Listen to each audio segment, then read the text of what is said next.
Bon, c'est parti, tout le monde est attentif, tout le monde est... Merci d'être venu si tôt. Oh là, oui, c'est vrai. Il faut que je reste dans les limites de l'épure. Donc, merci d'être venu si tôt ce matin pour assister à ce qu'on a appelé un masterclass de e-commerce. Alors, c'est quoi un masterclass? Un masterclass, pour les musiciens en particulier, c'est quand un grand musicien, Ivry Gitlis, Yehudi Menuhin, etc., donne une leçon particulière sur tous ces trucs et astuces. Eh bien, nous, aujourd'hui, donc, le panel va vous donner un certain nombre de trucs et astuces dans un premier temps de manière générale et dans un deuxième temps, donc, on va prendre des sites pour vous montrer ce qui allait, ce qui va pas. Alors, dans la théorie, je dirais, du salon, on avait envisagé que les gens qui assistaient à ce masterclass nous enverraient leur site, l'adresse du site, pour qu'on l'analyse en direct. Bon, en fait, la logistique a fait qu'on n'a pas reçu ces sites, mais si dans la salle, certains d'entre vous ont un site marchand et qu'ils souhaitent qu'on l'analyse, eh bien, on fera sans filet l'analyse du site. Et donc, vous repartirez avec une ordonnance sur ce qui va bien chez vous et sur ce que vous pouvez améliorer. Alors, dans le panel, il y a donc Philippe Wozniak et Thomas Bourguel qui sont la société Cogité. Donc, c'est vraiment des gens qui réfléchissent. Avec un nom pareil, c'est normal. Ils sont les spécialistes du e-commerce et ils ont écrit un livre qu'on trouve au stand des éditions Kawa, qui est juste pas loin, qui s'appelle... Oui, t'en avais un, bah, vas-y.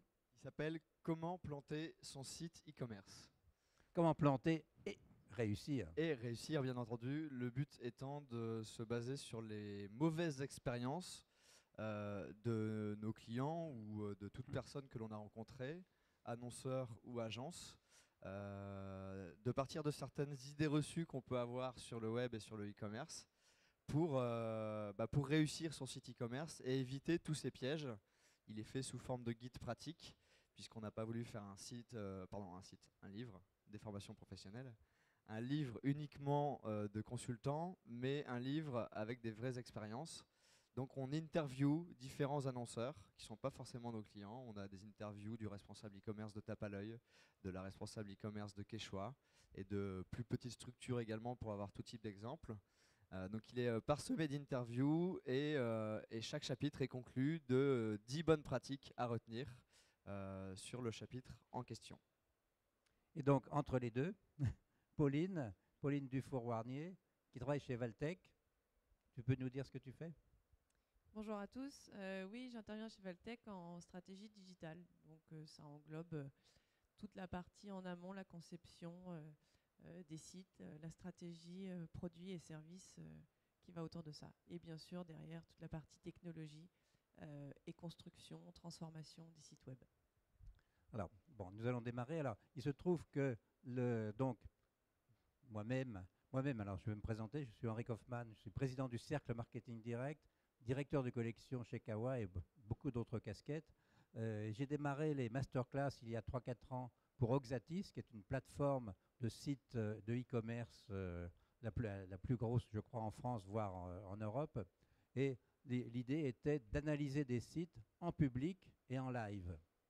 Et donc, pour initier un dialogue, parce que bon, il y a la perception que je peux avoir ou que le client peut avoir, moi je me mets à la place du client, et effectivement, le patron du site qui peut justifier pour telle et telle raison, il a fait ce qu'on voit sur le site. Et donc, on a les uns et les autres analysé beaucoup de sites, donc on a une expérience qui commence à se cristalliser, et je voudrais démarrer le panel en fait par 7 points, 7 ou 8 points, qui sont, je dirais, des points sur lesquels, en permanence, on voit qu'il y a des erreurs sur les sites marchands. Donc, si vous verrez, si vous avez comme on dit, du grain à moudre, et si vous partez avec ces 7 points et que vous les mettez en œuvre pour vos sites marchands, je pense que vous allez les améliorer très nettement. Alors, le premier point, c'est que quand on fait un site, en fait, le développeur ou le patron du site regarde le site détail par détail. Et donc, il essaie d'optimiser chaque petit point, chaque rubrique, chaque image, point par point. Dans la réalité, en fait, en faisant ça, il ne se met pas à la place du client qui arrive sur le site, donc qui peut-être par une requête sur Google arrive sur le site, il ne sait pas ce qu'il va trouver et il a quelques secondes, 3, 4, pour se faire une idée du site. Et comme vous le savez, la première impression est toujours la bonne, surtout quand elle est mauvaise. Et donc, si après ces quelques secondes, il s'aperçoit qu'il y a des difficultés à comprendre, à cheminer, etc., sans parler du temps de chargement des pages. Au-delà de 4 secondes, en fait, l'expérience prouve que le client s'en va, ne peut pas supporter, on est vraiment dans le temps réel. Donc, regardez bien les temps de chargement, surtout de la landing page, de la première, c'est excessivement important. Et ayez les yeux du client, mais des yeux du client qui regardent l'écran globalement et non pas détail par détail. Même si chacun des détails est parfait, si l'ensemble ne l'est pas, ben c'est l'ensemble qui prendra le dessus sur la qualité des détails. Ça, c'est le premier point. Le deuxième point, c'est un point sur lequel on n'est pas tous d'accord, en particulier Pauline, c'est que, je dirais, je pousse le bouchon un peu loin pour bien forcer le trait et que vous compreniez bien, c'est que pour moi, le design est beaucoup moins important que l'ergonomie du site. Et ça a été prouvé par des études de neurosciences, c'est que quand vous faites un site, vous investissez beaucoup sur le design, la beauté, la couleur, etc. Ce n'est pas ça qui est important. Ce qui est important, c'est la présentation des produits. Ce qui est important, c'est le bon de commande. Alors tout ça, ça emmerde tout le monde de faire un bon de commande.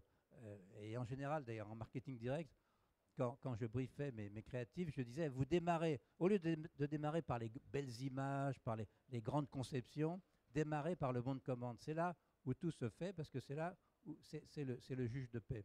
Alors, évidemment, ce n'est pas très glamour, mais une bonne prise de commande, eh bien, c'est excessivement important. Le troisième point, alors ça, c'est aussi un fruit des neurosciences. Le troisième point, c'est que sur un écran, et on le voit avec des techniques comme l'eye tracking, par exemple, il y a des zones aveugles et des zones optimales. C'est-à-dire que si vous divisez l'écran en 1000 carrés identiques, eh bien, chaque carré n'a pas la même valeur aux yeux du client. Et il y a ce qu'on appelle des blind zones, c'est-à-dire des zones aveugles, en particulier tout ce qui est en haut du site. Et il y a une zone extrêmement sensible, une zone positive, et elle est limitée sur le site, c'est quelques pixels carrés, qu'on appelle le sweet spot. Alors, je ne sais pas si dans la salle, est-ce qu'il y a des golfeurs? Non, pas de golfeurs? Ah, bon. Alors, je vais vous raconter donc un peu plus l'histoire. Quand on fait du golf, pas de golfeur non plus là? Non, pas encore. Ah, on a un boulot, nous on rit. Hein. Ah oui, mais lui est infirme pour l'instant. Ouais, il a sa canne. C'est pas une canne de golf. Oui. Donc, la face d'un club de golf, vous savez, elle est légèrement inclinée, et suivant l'angle, suivant le club que vous allez prendre, l'angle est différent, et donc la balle va soit en tir tendu, très loin, soit en tir en cloche, un peu moins loin. Et sur la surface du club, il y a une zone extrêmement petite qui s'appelle le sweet spot. Et quand on a la chance de faire le bon mouvement, on frappe la balle exactement à l'endroit du sweet spot. Et qu'est-ce qui se passe à ce moment-là? Eh bien, on a l'impression, non pas de frapper la balle, mais de passer au travers de la balle. Et le bruit même n'est pas le bruit habituel, c'est comme disait Prévert, c'est le bruit d'un œuf qu'on casse sur un comptoir. C'est ploc, et la balle part, et elle fait 20, 30, 40, 50 mètres de plus que d'habitude. Donc, sur les sites marchands, il y a aussi un sweet spot. J'ai écrit pas mal d'articles là-dessus.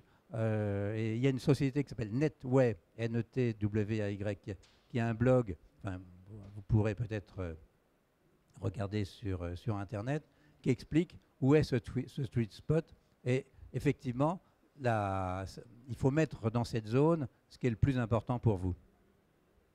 Autre point, alors ça c'est un point récurrent qui m'énerve à chaque fois, c'est que quand on arrive sur un site marchand, très souvent, on ne sait pas le produit que le site vend. C'est paradoxal, on ne sait pas. C'est-à-dire qu'il n'est pas écrit quel est le style de produit, qu'est-ce qui se passe. Alors, il y a un logo, le nom de la boîte, mais ce n'est pas suffisant. D'ailleurs, la plupart du temps, il est trop petit. Mais surtout, je dirais, 4 fois sur 5, il n'y a pas la signature de la marque. Alors, c'est quoi la signature? C'est la promesse. Enfin, dans une signature, c'est très compliqué à trouver parce que c'est la synthèse de plusieurs choses. Dans la signature, il faut mettre le positionnement de la marque, la différence par rapport à ses concurrents, et enfin la promesse qui est délivrée au client. Alors c'est compliqué, mais ce n'est pas parce que c'est compliqué qu'il ne faut pas le faire. Et surtout, cette signature ne doit pas être redondante par rapport au nom de la marque. Des fois, on voit des slogans qui doublonnent par rapport à la marque. Ça ne sert à rien. Donc, travaillez bien cet aspect. Il faut absolument que dans les quelques secondes ou même un dixième de seconde où le client arrive sur la page, il sache exactement qu'est-ce qu'il va trouver et surtout quelle est la promesse que le vendeur va lui délivrer. Henri, ça semble Henri, tout bête. Même déjà sur Google, en fait, quand on tape le nom de la société, dans les résultats, il faut qu'on puisse vous identifier clairement, en fait. Ça aussi, ne serait-ce que par le titre, la description et ensuite le lien.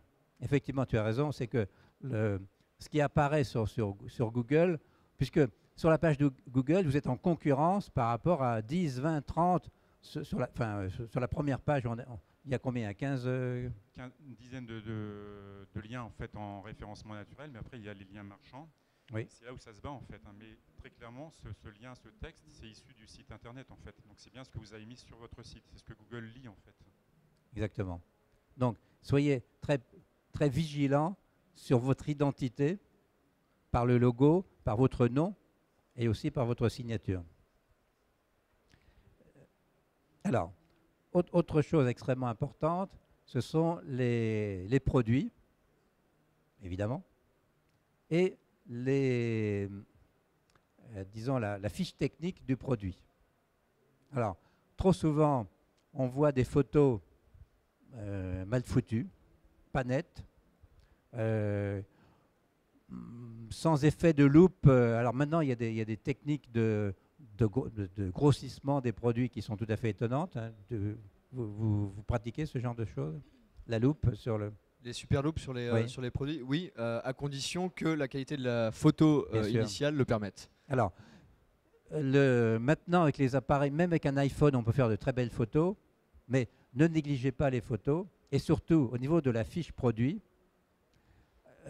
beaucoup de gens se contentent de plus ou moins bricoler la fiche du constructeur, en mettant d'ailleurs, en ajoutant des fautes d'orthographe. Alors les fautes d'orthographe, pitié, pas de fautes d'orthographe, mais surtout, ce que le client attend, c'est moins une fiche technique qu'une histoire. Il faut faire du storytelling dans la fiche technique. C'est-à-dire, vous racontez l'histoire, comment le client va utiliser le produit et quel plaisir il va retirer de l'utilisation du produit. Donc, pas de notice genre AFNOR, ça ne sert à rien, mais plutôt, disons, quelque chose de sensible, d'émotionnel. Alors, ce n'est pas facile, mais mettez-vous à la place du client. Vous savez, le client, il est à 200 km, 300 km, il n'a pas vu votre produit, il va l'acheter les yeux fermés, quasiment. Bien, donnez-lui du grain à moudre. Et surtout, souvent, quand je parle de ça à des e-commerçants, on me dit oui, mais ils n'ont pas le temps de lire, etc. Alors ça, ce n'est pas vrai du tout.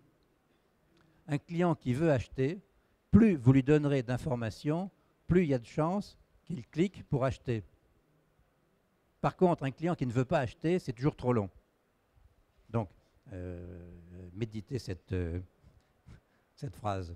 Finalement, il ne faut pas oublier que sur le web, la fiche technique, enfin la fiche produit va remplacer le vendeur qu'on a habituellement dans le magasin. Le rôle du vendeur aujourd'hui, c'est quoi? C'est de vous faire rêver, c'est de vous vendre une histoire, c'est de vous vendre un univers, puisque le côté technique, généralement, vous le retrouvez, vous l'avez déjà étudié sur les sites internet avant. Mais s'il n'y a pas ce vendeur-là, si vous êtes un pure player et que vous n'avez pas de magasin, il faut que la fiche produit vous fasse rêver et sorte du ça fait 200 par 420, c'est rouge, ça résiste, c'est en métal, etc., etc. Donc vous devez raconter une histoire à la place du vendeur. Mettez-vous à la place du vendeur et essayez de vous dire, voilà, l'internaute, comment j'arrive avec mon produit à le faire rêver, à lui raconter une histoire et à le convaincre qu'il doit l'acheter. Et dernier point, effectivement, il y a beaucoup de personnes qui ne lisent pas sur Internet, qui ne lisent pas les descriptifs, mais pour autant, il y en a beaucoup aussi qui le lisent. Donc si vous mettez beaucoup de contenu, c'est pas grave. Ceux qui ont l'habitude de ne pas lire vont continuer avec leur habitude. Et ceux qui auront la volonté d'avoir plus de contenu, bah, au moins ils l'auront et ils ne seront pas frustrés. Et je vais compléter encore, Google lit aussi. Exactement, exactement. Ça fait partie du référencement. Google, le moteur de recherche, va lire les contenus texte, images, photos, vidéos, tous les contenus lui. Donc il sera exhaustif et forcément à un moment donné va peut-être vous référencer si c'est de qualité. De toute façon, plus il y a de textes intéressants, plus le client est rassuré. Et en fait, il faut rassurer le client. Alors, un des derniers points aussi, c'est le Act Now. Qu'est-ce que vous allez faire au moment crucial du clic pour acheter? Donc, ça, c'est un point extrêmement important qu'il faut travailler vraiment de très près pour que le Act Now, no, ça s'écrit N-O-W, hein, c'est agissez maintenant, ne se transforme pas en acte no, N-O. Pas tout à fait pareil. Et profitez du Act Now pour faire du upselling, pour proposer d'autres produits, parce que là, il y a un moment magique. Le client est dans une espèce de transe d'achat, et donc il est réceptif à vos arguments pour acheter d'autres produits. Et si vous voulez un exemple je dirais, typique du Act Now et d'autres choses aussi au niveau du marketing, mais allez sur Amazon. Amazon a tout compris du marketing. Et moi, je me préoccupe beaucoup, en tout cas, du psychomarketing, de l'influence, etc. Et il y a de nombreuses années, j'ai lu un livre américain, je ne sais pas s'il est traduit en français, d'un certain Robert Cialdini, C-I-A-L-D-I-N-I, qui le premier a, disons, résumé les 6 points d'influence, les 6 points qui servent à influencer les gens, enfin, éventuellement les clients. Donc les vendeurs peuvent utiliser ces points pour influencer les clients. Et donc ces 6 points, je les résume, je ne sais pas si je vais tous les mémoriser, c'est la réciprocité. Si vous donnez quelque chose de petit, eh bien, il y a une espèce de dette qui s'inscrit dans l'esprit du client et il vous rendra beaucoup plus que ce que vous lui avez donné. Il y a la rareté. Si vous dites que le produit qu'il est en train de vouloir acheter, c'est le dernier sur la liste, eh bien, vite, il va se précipiter. C'est la cohérence. C'est qu'à partir du moment où il a acheté tel type de produit, eh bien, il va continuer à acheter ce type de produit. C'est l'image sociale aussi. C'est que quand vous dites, et Amazon le fait remarquablement bien, tous les clients qui ont acheté le produit que vous venez d'acheter ont aussi acheté tel autre, eh bien d'abord on est intéressé en se disant, tiens, il y a des gens qui sont comme moi, qui ont craqué pour acheter tel produit, et je regarde, puisqu'ils sont comme moi, donc ils ont les mêmes goûts, et peut-être que je vais découvrir d'autres produits. Donc profitez du moment magique du Act Now pour influencer. Et je reviens par exemple sur la rareté. Amazon, je ne sais pas si vous l'avez remarqué, chaque fois que vous voulez acheter un produit, Amazon vous dit il n'y en a plus que 7. Mais tout ça, c'est évidemment un gros mensonge, c'est pas vrai. Mais ça pousse, enfin vous dites il faut l'acheter aujourd'hui parce que demain, il n'y en aura peut-être plus.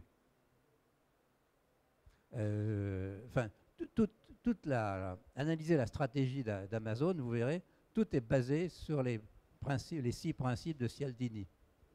Donc voilà ce que je voulais vous dire sur ce qu'il faut retenir des sites. Alors maintenant, on va passer à la phase concrète. Donc on a un certain nombre de sites à vous décrire. Vous regarderez si tous ces points sont respectés. Peut-être pas, sûrement pas. Et alors, c'était un peu compliqué compte tenu de la configuration de la salle. Donc, la personne qui va analyser les sites, donc Philippe ou Thomas ou Pauline, vont aller dans le KGB qui est là, puisqu'il faut manier la souris, et donc aura un micro pour dire ce qui va ou ce qui ne va pas. C'est bien ça? Tout à fait. Alors, qui démarre? Moi, je peux démarrer. L'handicapé va démarrer. Bon, alors il a 10 minutes pour aller dans la... Je vais préciser, en fait, sur le e-commerce, on parle de e-commerce, on pense tout de suite grand public. On parle grand public, mais c'est B2B aussi. Hein. Il ne faut pas oublier que ce qu'on vient de dire ici, c'est aussi pour le professionnel. Hein. Donc, si on n'est pas commande, on est devis. Donc, on va analyser, moi, je vais analyser 3 sites, 2 sites plutôt orientés grand public et un site plutôt orienté professionnel. Hein. Donc, au moins, vous aurez un peu les tenants et aboutissants. Tu parlais d'ordonnance, on a le Dr House du web avec nous, en fait.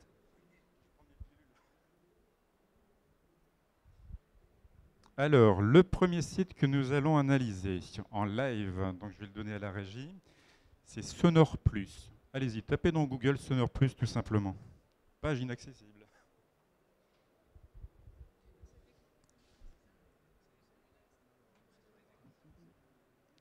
Donc ce que je vais faire, je vais essayer depuis la régie de vous donner les page par page les points essentiels.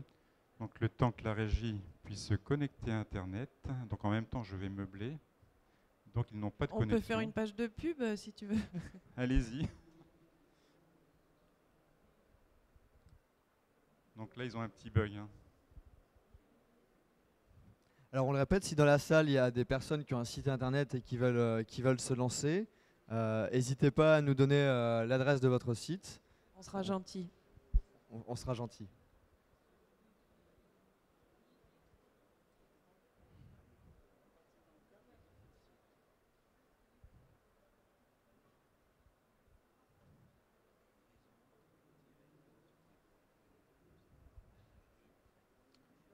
Ouais, moi, je vais en profiter pour meubler, puisqu'en fait, donc c'est ici.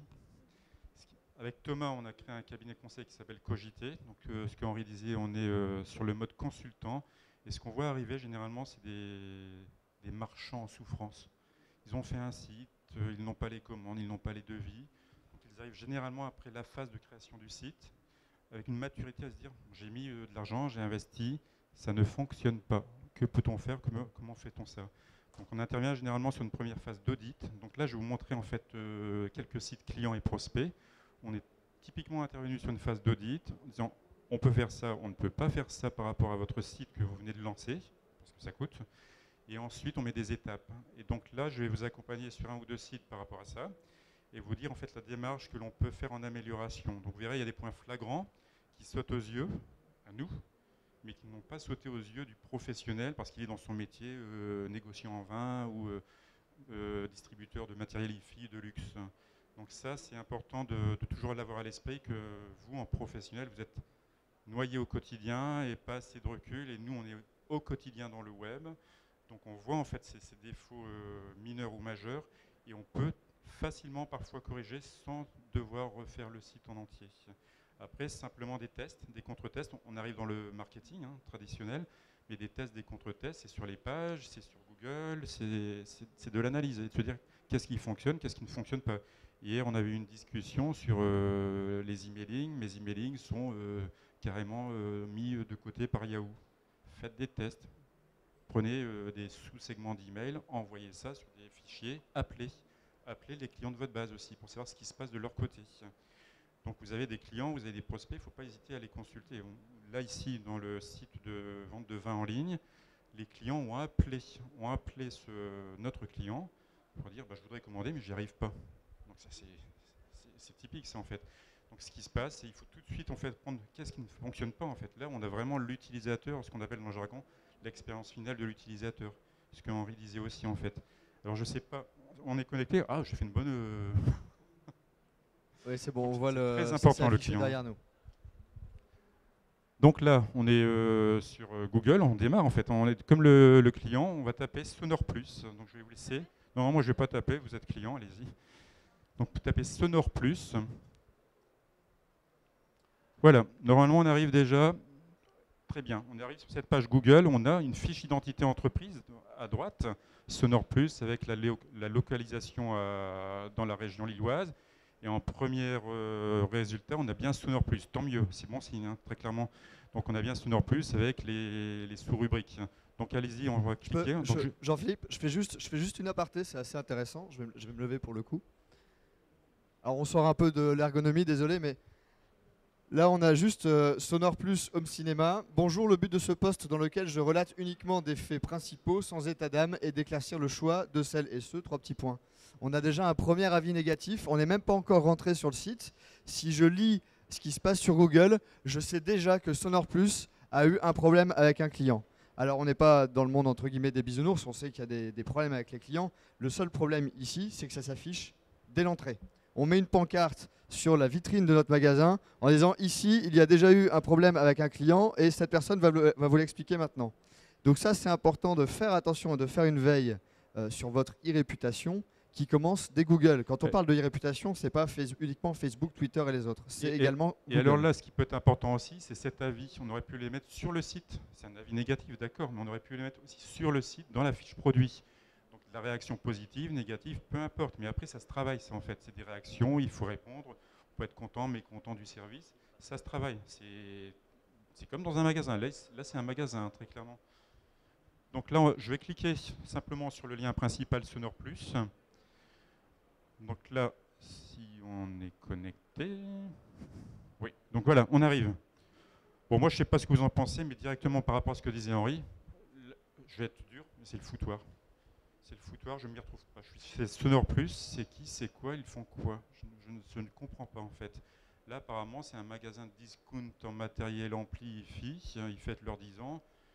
Ok, c'est de la hi-fi de luxe ou pas de luxe? On en revient sur le positionnement. Il n'y a pas de promesse. Ouais. Et la promesse est importante? C'est le premier point qui m'a choqué en fait là-dessus. C'est basique, hein. C'est Sonore Plus, c'est le header, c'est la partie haute. Ok, mais c'est quoi? Je fais quoi? C'est quoi ma promesse? Leur promesse en magasin, vous allez dans leur showroom, c'est vraiment du matériel hi-fi de luxe. Vous êtes reçu, bien reçu ou mal reçu, peu importe, mais vous êtes reçu, vous allez dans l'auditorium.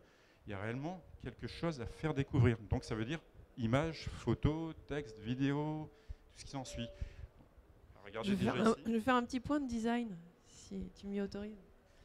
On est censé être sur la homepage et je vois déstockage en orange. Donc est-ce que je suis dans la rubrique déstockage ou est-ce que je suis sur la homepage? Alors déjà là, en fait, on a déjà plusieurs aussi incohérences en design et ergonomie. C'est que la barre de menu est mal faite. Elle est mal faite parce qu'en fait, déjà, on a tout de suite du déstockage. Ok, alors dans ce cas-là, je suis sur un site de déstockage de produits de chaîne hi-fi de luxe, ce qui n'est pas le métier en fait de Sonore Plus.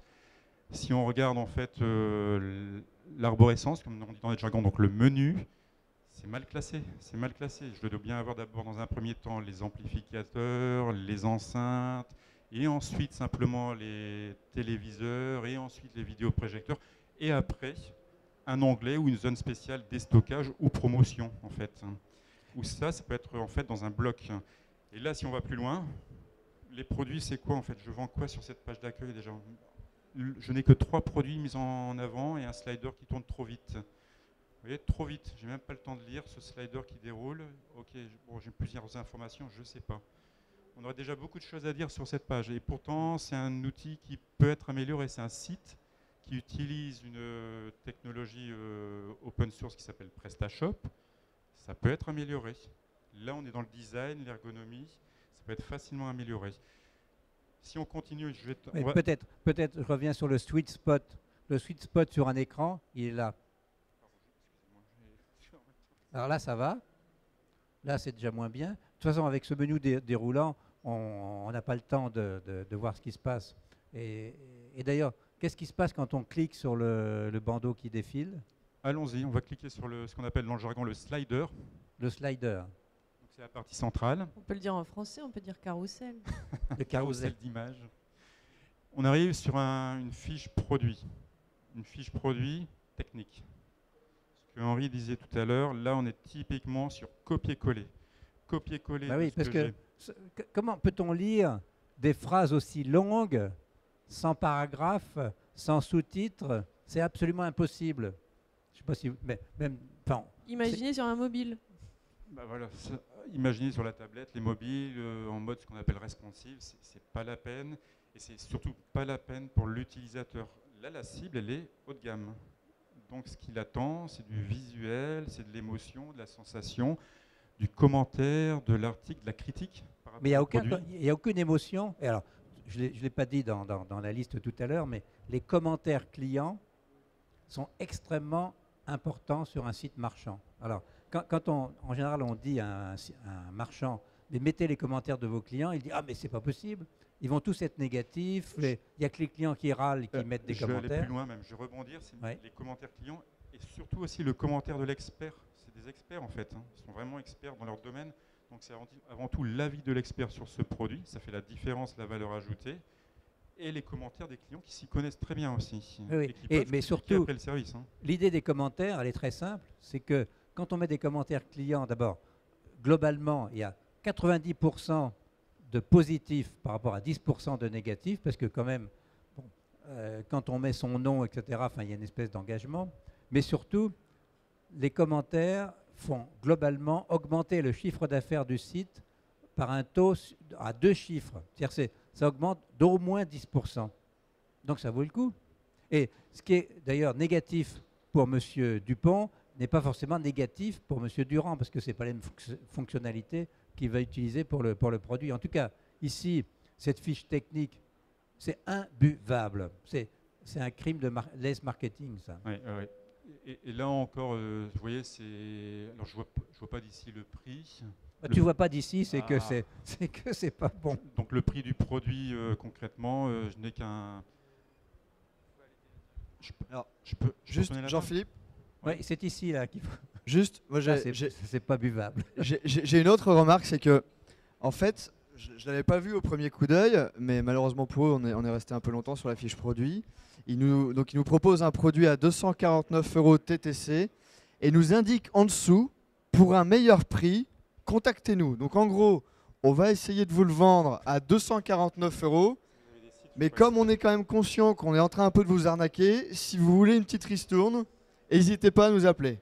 Ça, typiquement, vous comprenez les avis négatifs aussi? Donc, pas bon du tout, hein.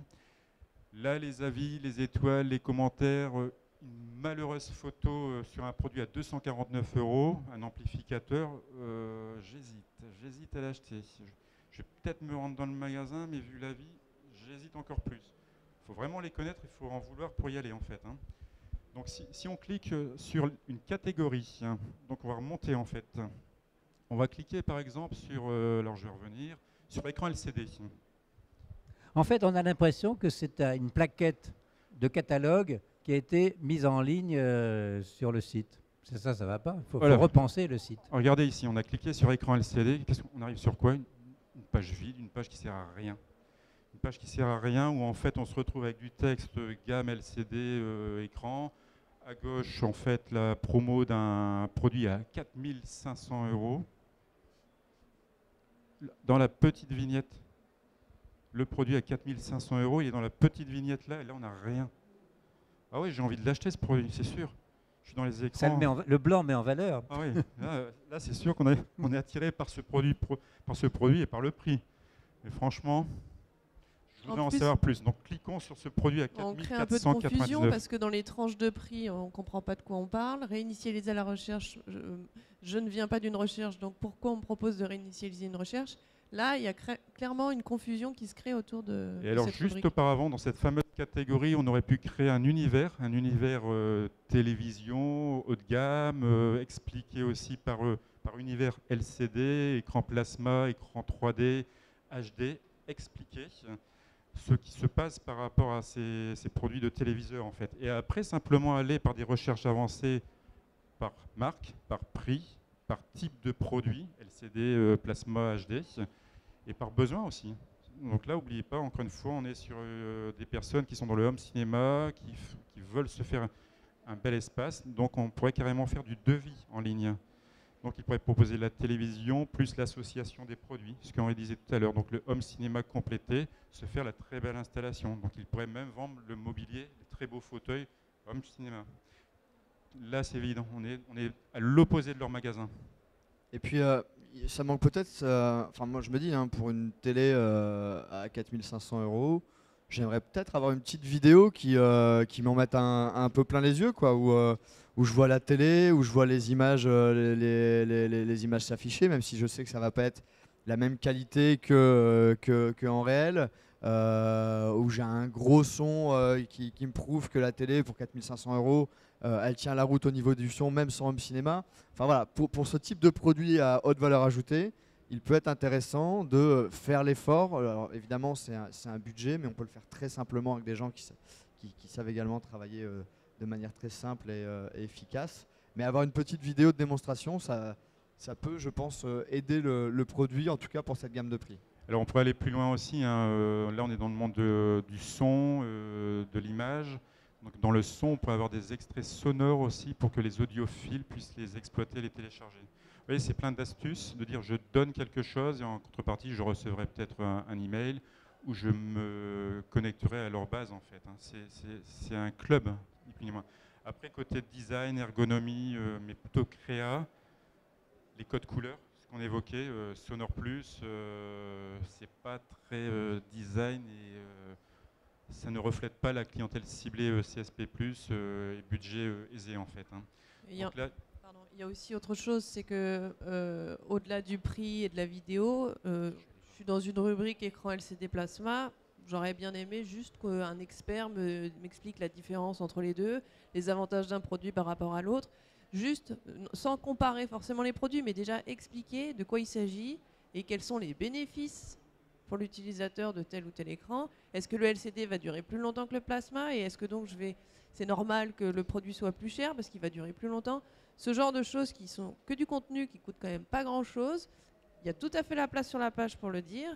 Et on est encore dans cette idée d'accompagnement d'un consommateur. Il n'y a pas de vendeur. Mais là, le site n'a en fait pas grande valeur ajoutée par rapport à un magasin. Et regardez, il n'y a rien qui vous a choqué dans mon discours depuis 10 minutes. Est-ce que j'ai parlé de technique? Est-ce que j'ai parlé d'outils? On a simplement parlé marketing, ergonomie, création, contenu et agencement en fait, hein.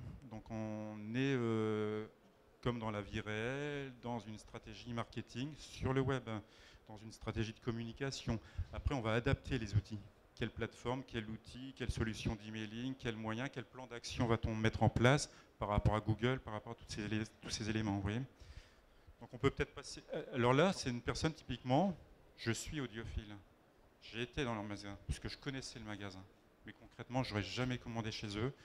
Et il y a un autre site qui est un peu le pendant, mais que je vous conseille d'aller voir par la suite, c'est Son et Vidéo, sonvideo.com, qui là, pour le coup, en fait, on retrouve bien les codes de ce qu'on vient d'évoquer. Sur le contenu, les images, les avis, le détail des produits, la finesse, en fait. Vous voyez. On peut peut-être passer après à un deuxième site, sauf si vous avez des questions. Juste pour compléter ce que Jean-Philippe a dit, on n'a pas parlé effectivement de technique, de levier ou de choses très compliquées. On a fait une chose toute simple qui est oubliée par, allez on va être un peu méchant, mais 80% des personnes qui se lancent sur le web. C'est-à-dire qu'on s'est mis à la place de l'internaute et on s'est posé la question, moi internaute qui vais acheter sur ce site, de quoi j'ai envie et comment on peut me séduire. Là où je pense que les concepteurs de ce site se sont mis à la place, à leur propre place, c'est-à-dire en tant que spécialistes de la sono, en disant on va leur donner de la technique, on va leur donner du contenu, on va leur donner du détail, mais on ne va pas s'attacher à mettre une vidéo, à se dire bah tiens mais ça c'est pas logique. Même si ok c'est peut-être normal qu'on puisse négocier un prix, mais c'est normal en magasin et on n'adapte pas ce code, ou en tout cas pas de cette manière-là, sur internet. Donc il y a deux choses, c'est qu'ils ne se sont pas mis à la place de leur internaute, et ils ont voulu copier des codes qui fonctionnent habituellement en magasin ou sur catalogue, ce que disait Henri tout à l'heure. Ils ont fait un copier-coller, alors qu'on n'est pas dans le même univers. Mais quand on clique sur Consultez-nous, qu'est-ce qui se passe? J'aimerais bien savoir. Allons-y. Cliquez s'il vous plaît sur Consultez-nous. Ah ça c'est assez drastique. Bonjour, je vous donne 3000. Adresse email. Donnez-moi votre email d'abord. Ça donne envie d'aller chez eux, d'entrer chez eux, hein. Donc pas de message d'accueil ou d'invitation ou quoi que ce soit. Donc là, j'ai vraiment envie d'aller dans l'univers de Sonore Plus. Donc ça, Malheureusement, vous voyez, c'est souvent comme ça. Ce ne sont pas, ce sont des vendeurs, des professionnels en magasin, mais ils ne sont pas férus du web. Donc typiquement, ils en sont conscients, ils sont venus vers moi, ils sont en disant, il y a un truc qui ne va pas, il y a un truc qui ne fonctionne pas, je ne sais pas comment faire. Donc là, nous, on va les guider, les accompagner, à leur dire, faites ceci, faites cela. Ensuite, on peut changer, on peut modifier. C'est de la technique. Après, c'est des budgets, des coûts. Et ensuite, on va planifier tout ça. Est-ce que ça rentre dans votre budget magasin, là, parce qu'ils n'ont que 2 magasins? Est-ce que ça rentre dans votre stratégie magasin web?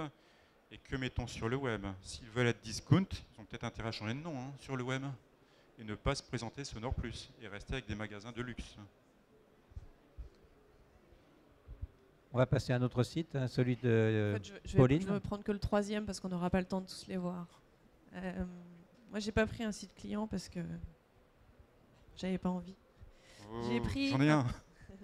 Je suis pas très courageuse. Non, j'ai pris ce qui se faisait de mieux en termes de marketing digital.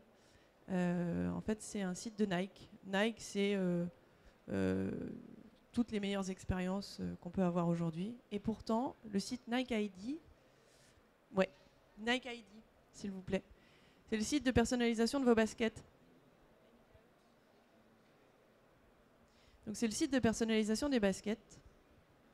Donc Nike, on le sait, combine tout ce qui se fait de mieux en termes de digital et réalise des sites qui sont magnifiques. En termes de storytelling, c'est imbattable. En termes de visuel et de graphisme, c'est superbe. Il y a juste quelque chose que je ne comprends pas dans ce site et que je vais vous montrer aujourd'hui. Alors, parce que oui, j'ai des talons, mais je mets aussi des baskets. Alors, première page, vos paramètres de cookies. Ça, c'est pas très agréable, mais voilà. Alors, je vais me mettre là, en fait, pardon. Ce sera plus simple. Donc voilà, j'ai envie de personnaliser mes baskets. Et donc, j'arrive sur cette page. Donc, on voit, j'ai un beau graphisme, une belle photo, un produit qui est vraiment très bien mis en avant.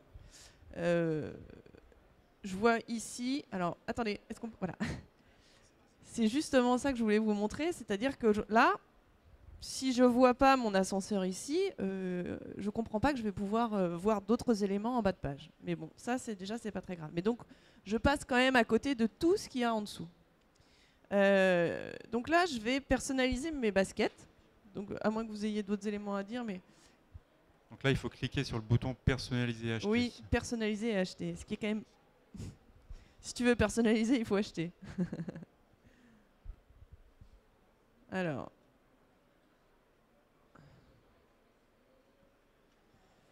Ok. Donc, je peux commencer par une inspiration, mais c'est pas ce qu'on va faire ici.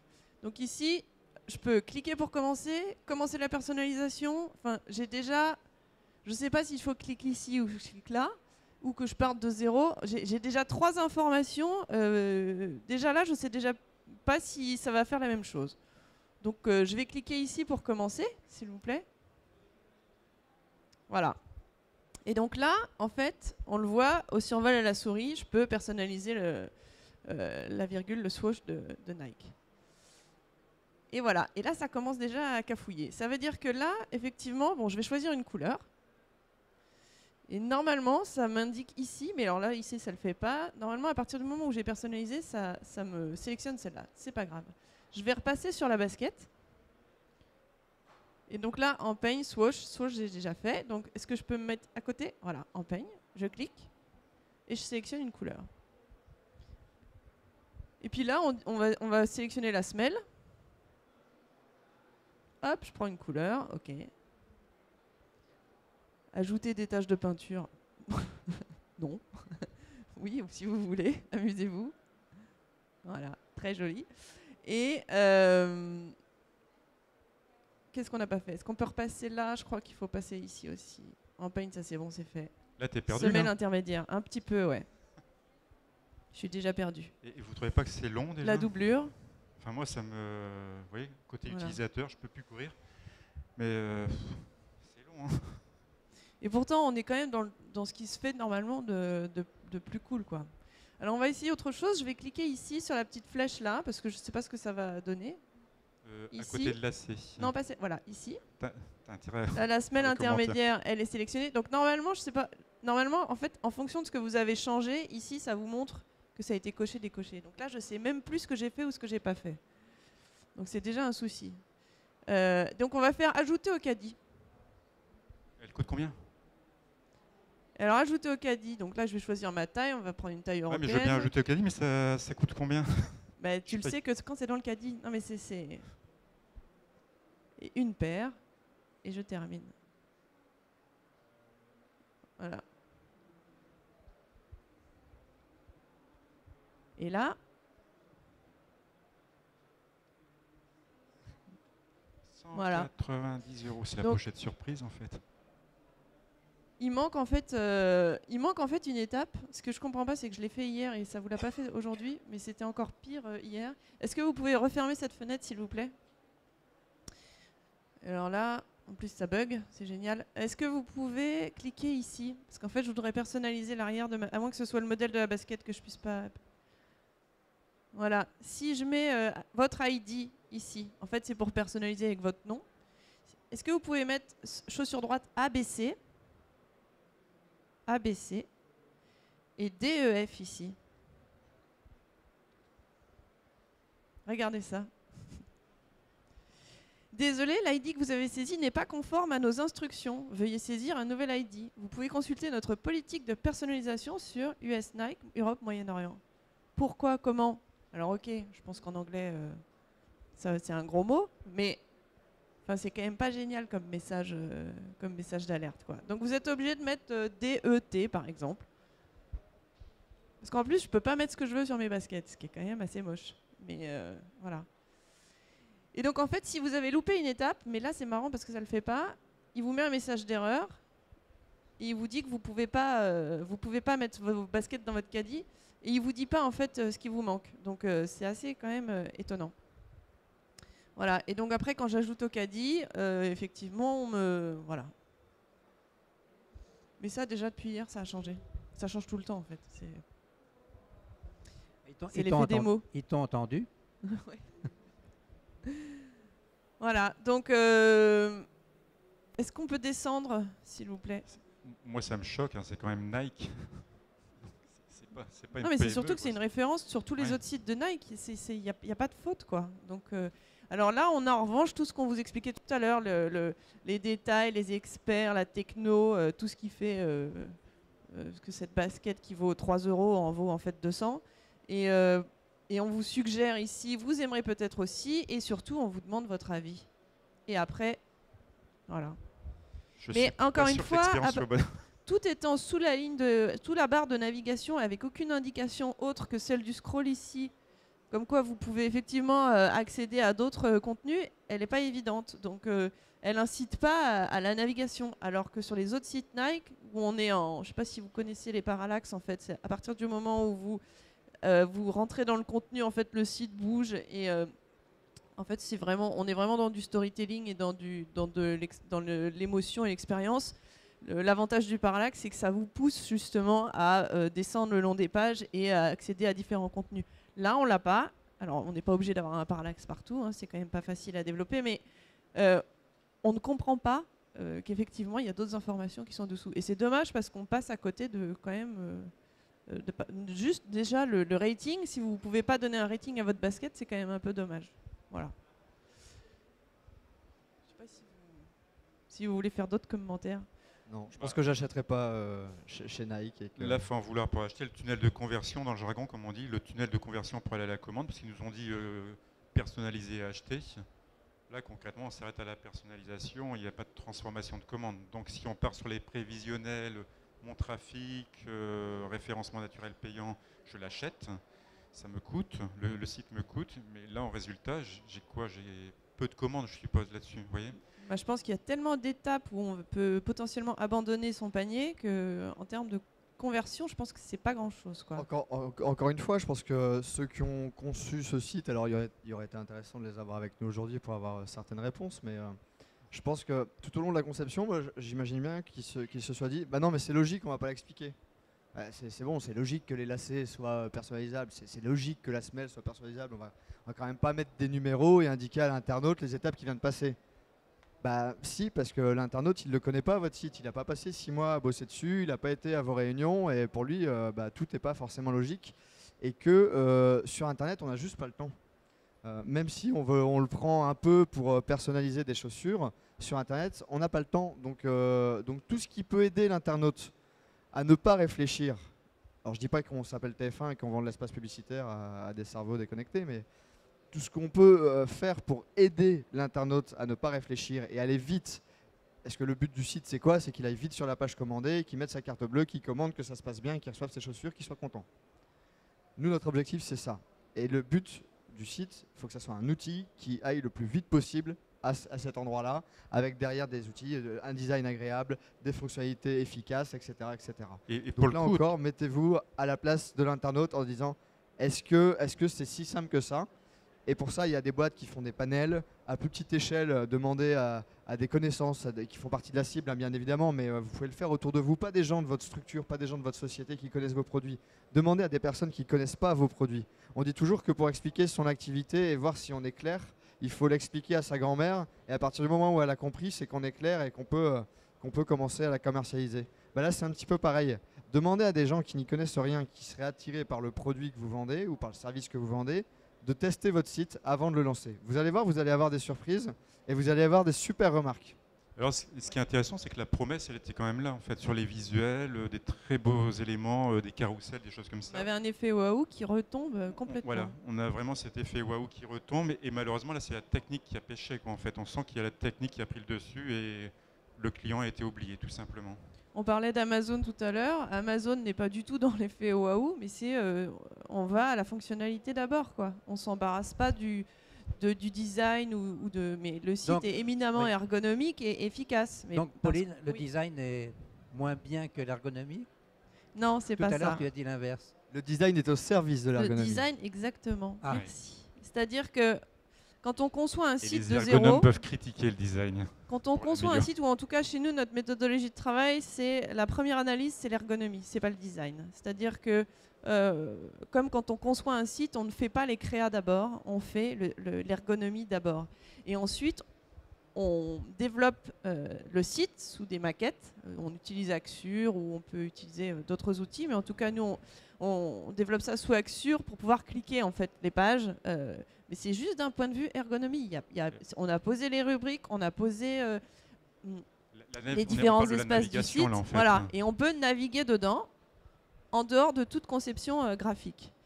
À partir du moment où effectivement on fait rentrer les graphistes dans ces maquettes Axure, ce qu'on leur demande avant tout, c'est de bien montrer les différences entre les rubriques, de choisir des polices qui soient lisibles, parce que vous pouvez avoir le plus beau site du monde, si votre police elle n'est pas lisible, si les 90% des sites web ne les reconnaissent pas, ça va juste être monstrueux. Donc si les gens ne distinguent pas vos menus, si les gens ne comprennent pas qu'en ayant cliqué sur une rubrique, elle est bien sélectionnée, tout ça pour moi c'est du design, c'est pas de l'ergonomie, c'est-à-dire qu'il faut que les gens comprennent où ils sont, et c'est le design qui va leur faire comprendre où ils sont. Ensuite, effectivement, si je suis sur le marché du luxe, le design sera éminemment important. C'est-à-dire que je ne peux pas vendre des produits de luxe avec un design médiocre. Je voudrais rebondir aussi sur l'aspect B2B, le design et aussi l'ergonomie. Là, on est dans un modèle de simulateur. En B2B, généralement, on a pas mal d'éléments de ce style-là. Ça peut être dans de l'étanchéité, des cloisons et autres. On peut se retrouver avec des éléments 3D. Et généralement, on se retrouve souvent dans ces cas de figure où en fait, on a pas mal de bugs, à la fois en ergonomie, navigation, ça fonctionne pas, mais que veut mon client professionnel en face pour aboutir à un devis? Donc on peut faire le parallèle aussi avec le B2B là-dessus. Et vraiment une règle, si vous avez la possibilité de le faire, c'est penser l'ergonomie d'abord avec des ergonomes.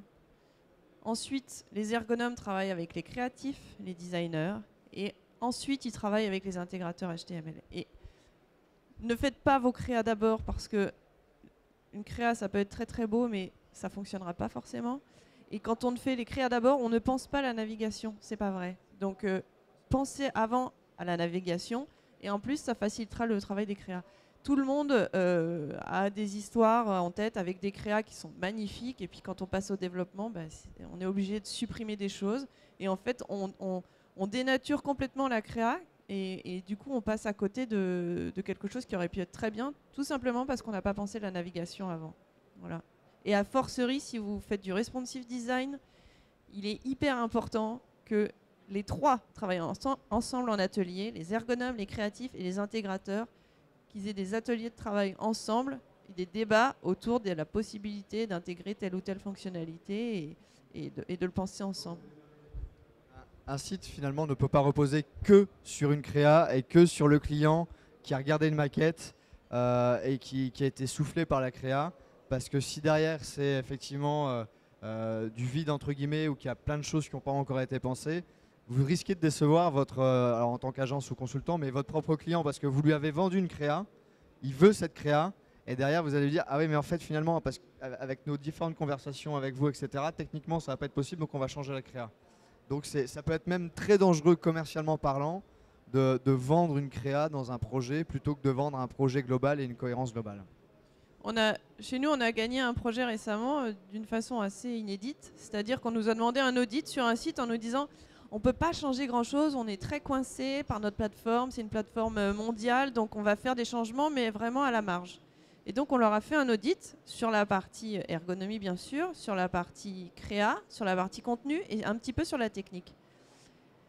Et franchement, on a dit 10% de tout ce qu'on avait vu. Et quand on leur montrait, mais assez rapidement, on leur montrait que la navigation était... En plus, on mélangeait sur le site des cibles B2B et B2C, donc c'était encore plus compliqué. En fait, au bout d'une semaine, ils nous ont rappelé, ils nous ont dit écoutez, on refait tout. Tant pis, c'était pas prévu, le budget n'était pas prévu, mais on repart à zéro. Et on a tout pété. On a tout repris de zéro. Et là, vraiment, on a travaillé sur des problématiques de fond, de la stratégie de la marque, de la stratégie du positionnement des produits, des services qui allaient être mis en avant. Tout le design, en fait, toute la navigation du site se fait par les contenus. C'est-à-dire qu'on est dans une phase où les fonctionnalités ne sont plus forcément des boutons, mais deviennent des contenus. C'est-à-dire que c'est le contenu qui devient votre fonctionnalité. Et là, on rentre dans une navigation qui est encore plus intuitive et encore même plus aspirationnelle. Et on a fait des tests avec nos maquettes sur... on a fait des tests entre nous, mais sur des gens qui n'ont pas travaillé sur le projet. Et ça fonctionne tout de suite. C'est-à-dire que tout va très très vite. Et en fait, sans s'en rendre compte, vous vous retrouvez avec un panier d'achat et en fait, vous dites, ok, allons-y, quoi. Et c'est assez rigolo comme démarche. Alors, on va peut-être passer à un autre site. Oui. Oui. Est-ce que vous pouvez lancer le site Si entre-temps, il y a des sites que vous voulez qu'on regarde ensemble, il nous reste 20 minutes, donc n'hésitez pas à nous les donner. Oui, Mathieu. Alors, il se trouve qu'avant-hier, j'étais à Aix-en-Provence dans un séminaire qui regroupait des e-commerçants qui vendent de la lingerie et des sextoys, etc. Et donc, j'ai analysé quelques sites et là, je vais vous en prendre un parmi d'autres. Alors, ce site s'appelle Maison Close. Alors, d'après vous, qu'est-ce qu'il vend ? Tu l'as dit avant. Hein. De la lingerie, oui, mais tu pas l'as dit avant. Oui, mais est-ce que vous le voyez ? C'est-à-dire que, encore une fois, disons l'aspect du site est extrêmement bien ficelé, donc c'est beau, mais la promesse de la marque Maison Close n'apparaît pas. Et moi, ça me gêne parce que, effectivement, vous allez me dire, on vend de la lingerie, bon, ça c'est vrai, mais quand je regarde ici, dans cette zone, on voit point de vente, presse, devenir revendeur, goodies. Donc là, on mélange deux choses, on mélange le B2B et le B2C. Enfin, disons une fonction vente et une fonction revente. Bon, déjà là, je suis assez mal à l'aise. Et il y a un autre point qui me gêne un petit peu, c'est qu'il y a un code couleur traditionnel dans ce type de produit, c'est le fond noir. Et en général, sur ce fond noir, on écrit soit en blanc, soit en rose. S'il vous plaît, arrêtez avec les fonds noirs. Alors, s'il vous plaît, arrêtez avec les fonds noirs pour une raison de typographie très simple. C'est que quand on écrit en réserve blanche sur un fond noir, en fait, ça vibre et c'est très difficile à lire. Et quand on écrit en rose sur un fond noir, c'est pire. Alors, je vais faire un petit test. Et d'ailleurs, vous allez voir, il est très révélateur. Est-ce que Oui, moi, j'arrive pas à lire. quelqu'un peut lire ce qui est écrit ici? Vous pouvez, vous? Vous avez lu? Non. Bon, donc, même en ayant le nez sur le grand écran, on n'arrive pas à lire.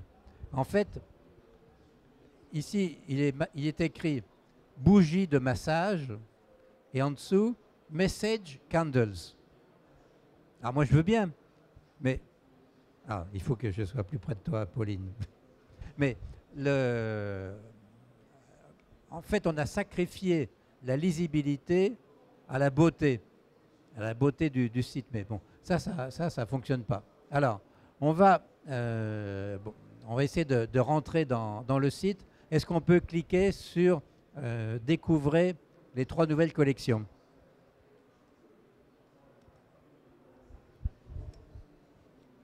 Il y a 3 nouvelles collections. Donc, moi, je m'attendais, en cliquant sur 3 nouvelles collections, à avoir première collection, elle s'appelle Nuit Blanche. Il y en a une autre qui s'appelle Villa Délices. Et encore, quand on descend, Exquise Allure. Donc, tout est mélangé, alors que j'aurais bien aimé donc, que les 3 rubriques soient différenciées et que surtout on me dise la première est destinée à telle utilisation ou tel type de femme, la deuxième et la troisième. Là, en fait, on mélange tout et c'est pas forcément, c'est pas bien. Alors, et on a le même problème que tout à l'heure dans oui. un autre domaine, c'est-à-dire qu'on n'explique rien. Quelle est l'histoire autour de telle collection? Est-ce qu'on peut avoir j'ose une mise en situation? Non, mais en tout cas, une ambiance, quelle est l'idée du designer, un etc. look, je sais pas, une ambiance, quelque chose qui a inspiré. Alors, on dit en anglais lifestyle, moi je sais pas le dire en français, mais... Ce qui est choquant aussi, c'est un peu l'effet soufflé entre la page d'accueil, on arrive là sur des blocs rectangulaires, un alignement, c'est pas terrible quoi, en fait. Donc là, il faudrait qu'il y ait une expérience, comme tu dis, sur les catégories, si on raisonne catégorie. On veut simplement l'avis de la vendeuse qui va nous dire pourquoi je vous conseille telle ou telle collection. Parce que vous êtes une femme, un tel avec tel caractère, prenez plus telle collection, etc. Ou monsieur, si vous voulez faire un cadeau à madame, c'est plus ça qui va lui plaire, etc., etc. On veut ce rôle de vendeuse et de conseil sur le site. Là, on ne l'a pas. Et c'est vrai, on nous dit, voilà, il y a 3 collections. On a l'impression qu'on a acheté ça dans un fond de page. Hop, voilà, il y a des modèles. Les filles sont plutôt jolies, les collections sont là. Elles sont, on a perdu le plaisir et l'émotion du début. On a perdu le plaisir et l'émotion de la page d'accueil et là on arrive... Mais attends, on va le retrouver bientôt, le plaisir de l'émotion. Simplement, quand on regarde quand même le descriptif des produits, ici il y a Villa Délices et dans le descriptif des produits, je lis soutien-gorge triangle Villa Délices. Donc, ça fait rêver. C'est redondant. Pardon ? Tu peux faire un zoom sur les... Oui, alors on va cliquer sur ce que vous voulez dans la un effet loupe sur le produit que vous voulez. Allez-y. En fait, il se passe peut-être...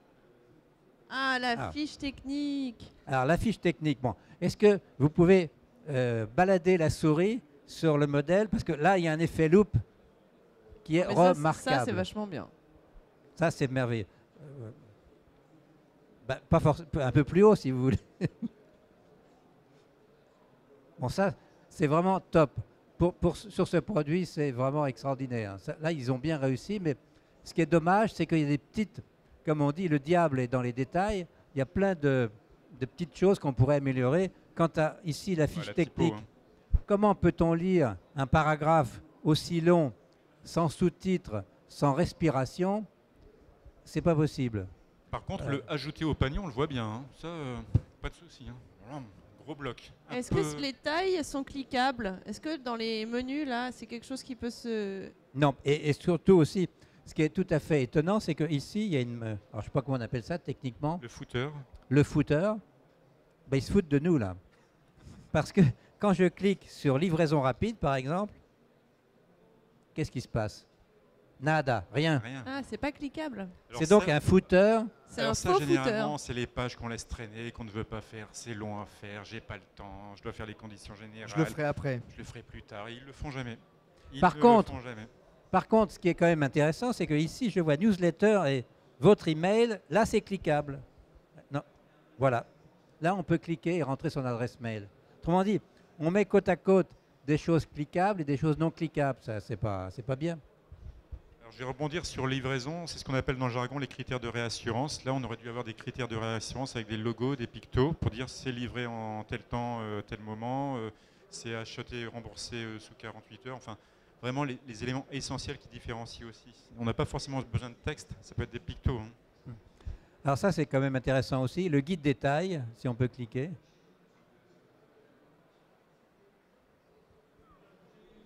Alors, on a envie d'y aller. Hein. Qu'est-ce que vous en pensez, messieurs les spécialistes? Bah, il aurait peut-être mieux valu remettre le tableau qu'on avait avant, parce que là, les collants et comment se mesurer, c'est. Moi, je lis pas. Hein. Enfin, je. Bah si, on lit quand même taille 4. Pour une personne Oui, mesurant mais, enfin, plus de 1m68 à 1m80 mais ça, et pour un poids allant on de... peut le dire dans un tableau en mettant beaucoup moins de mots et en ayant quelque chose de. Enfin, c'est ce qu'on a sur n'importe quelle boîte de collants. Peut-être que toi tu connais pas Henri, mais nous connaissons. Ouais. Un tableau synthétique avec les mensurations, enfin c'est beaucoup plus simple que de mettre 4 lignes comme ça qui.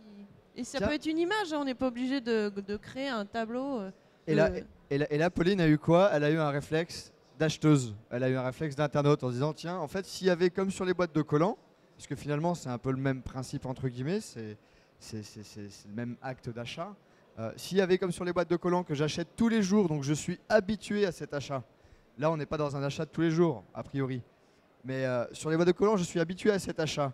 Donc la marque, si elle avait réfléchi comme Pauline, si elle s'était mise à la place de l'internaute, elle se serait dit, bah, effectivement, on va reprendre les mêmes tableaux et on va les remettre là pour expliquer de la même manière la même chose ou à peu près la même chose. Mais en tout cas, on va rester dans les habitudes de l'internaute et on ne va pas rompre le code qu'il a l'habitude de voir in-store ou sur d'autres sites.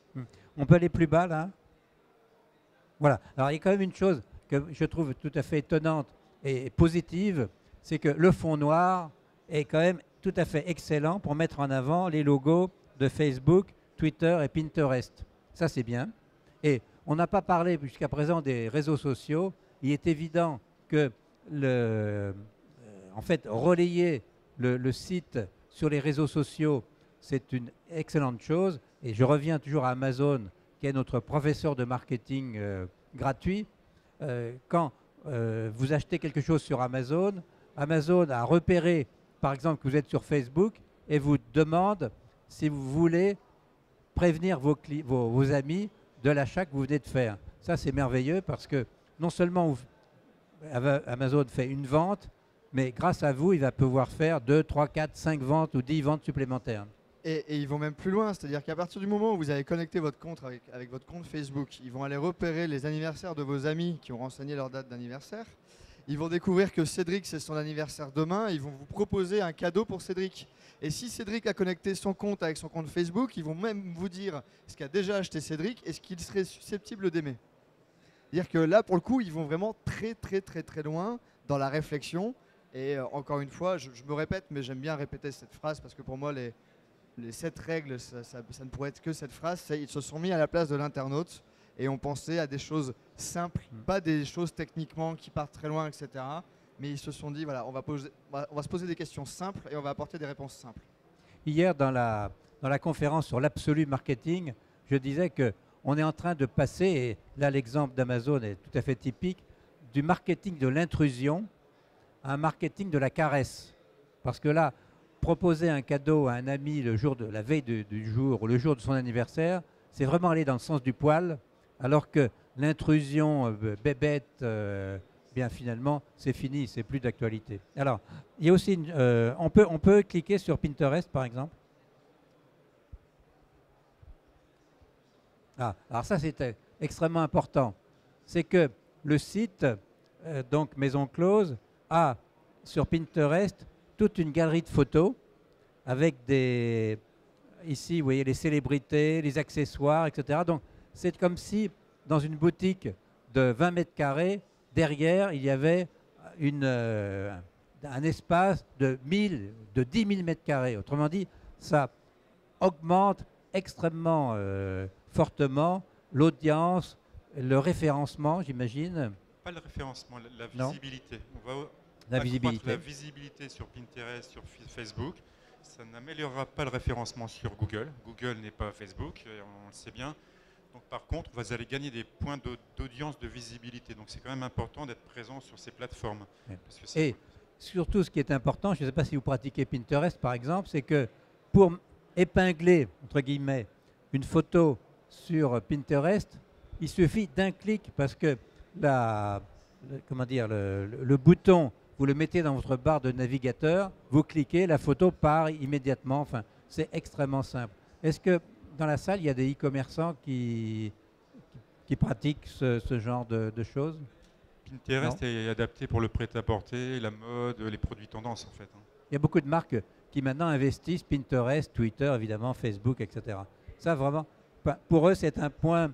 Enfin, on a cité des points négatifs, bon, pas forcément fondamentaux, mais là, il y a des points positifs extrêmement intéressants. Est-ce qu'il y a vous avez d'autres questions sur le site? Non, Non, mais peut-être qu'il y a des gens qui ont des questions dans la salle ou des... On passe à un site suivant.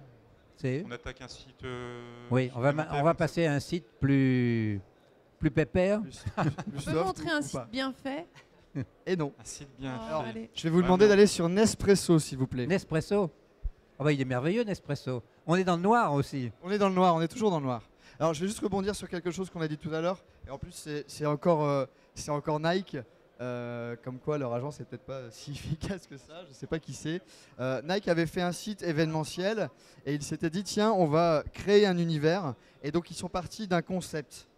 Et ils se sont dit on va pas mettre panier, on va créer un univers de vestiaire. Et donc, on va, au lieu de panier, on va mettre le mot vestiaire. Au lieu de achat en ligne ou de rubrique, on va mettre tel mot. Ils avaient changé tous les mots habituels. Et ils se sont rendus compte que personne n'arrivait à retrouver son panier.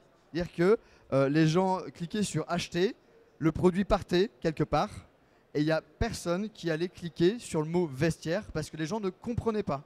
Donc eux, ils sont partis d'un concept super en se disant, et j'imagine très bien comment ça a été vendu, en disant imaginez, l'internaute est plongé dans votre univers, il est plongé dans le vestiaire, tout fait allusion au vestiaire, même le panier, on va le changer, on va l'appeler vestiaire, etc.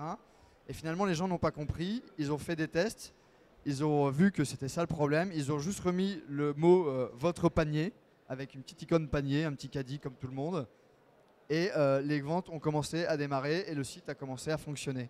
Donc quand tout à l'heure on parlait de code, il ne faut pas non plus essayer tout le temps de tout révolutionner. Il faut bien analyser les codes de vos concurrents. S'il y a des choses qui sont récurrentes chez vos concurrents, sur les sites de vos concurrents, c'est peut-être qu'il y a une raison.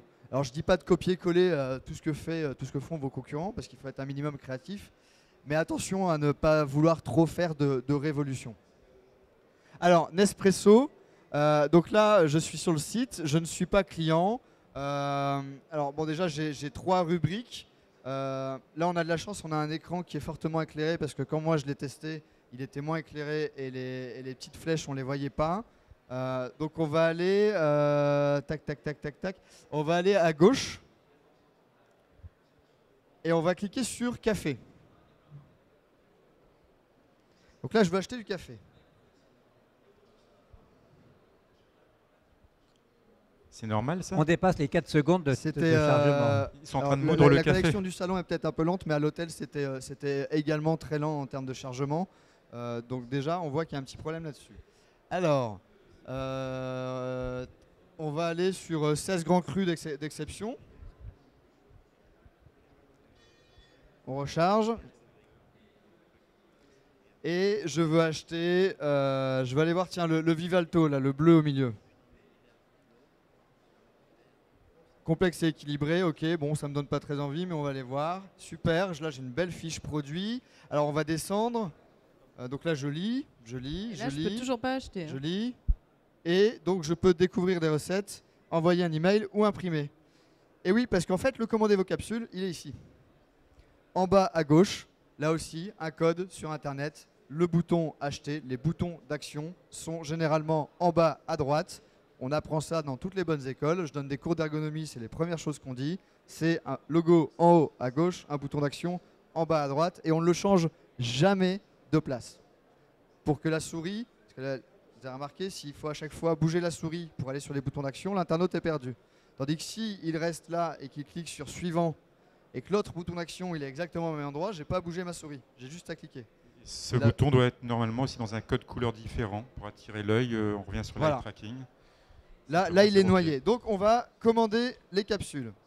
Donc déjà, là, j'ai une bonne volonté de commande, hein, parce que là, je vous le fais rapidement, mais le bouton, je l'ai cherché. J'ai déjà passé 15-20 secondes plus le temps de chargement. Ça fait 1 minute que je suis sur le site pour acheter du café. Alors, on a cliqué dessus. Là, je sais pas, je vois pas. Mot de passe. Ah oui, alors, donc là, j'ai cliqué sur commander. Donc ça se grise, ok. Votre première commande, bon bah je vais m'inscrire. Donc on va cliquer sur s'inscrire. Déjà on aurait pu mettre quelque chose au milieu, même s'il y a un très beau visuel de capsule, ça aurait été un petit peu plus visible pour la personne. Ah alors, super, ambiance extranet. Alors, j'ai pas de numéro de membre, donc je vais faire je n'ai pas de numéro de membre et créer mon compte. Mais très belle ambiance, en tout cas on voit que ça a été très charté, ça fait plaisir. On est chez Nespresso, on paye 45 € la capsule. On a cassé le code EVI pour acheter une machine. Il y a Georges Clooney dans les pubs. Ça sent le luxe. Là, allez-y, je vous laisse remplir. Hein, mettez ce que vous voulez. Dupont, je vais juste vous demander... tiens, on va faire un premier test. Cliquez sur continuer, sans rien remplir.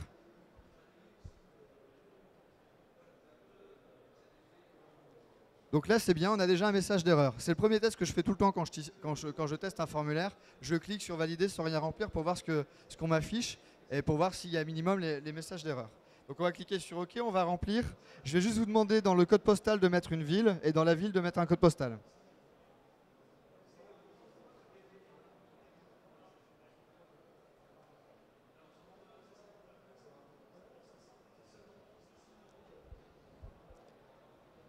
Donc là, rempli, on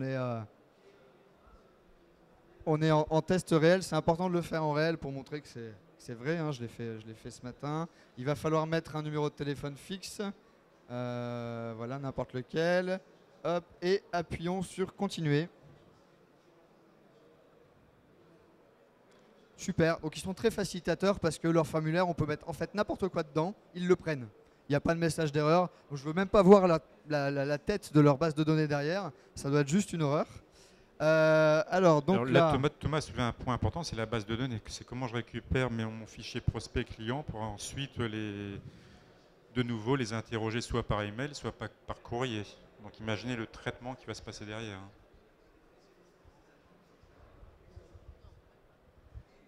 Donc là, on va juste mettre une adresse email, allez-y. @gmail. Là, vous pouvez faire le traditionnel copier-coller puisqu'ils l'ont autorisé, chose qu'il ne faut jamais faire, bien évidemment, puisque si je fais une erreur sur mon adresse email, je la répète, mais je l'ai quand même confirmé, donc je ne recevrai jamais les emails. On va faire continuer. Alors déjà, très bon petit opt-in précoché, ce qui est juste interdit. L'adresse est déjà utilisée par un membre du club Nespresso. Pas de bol.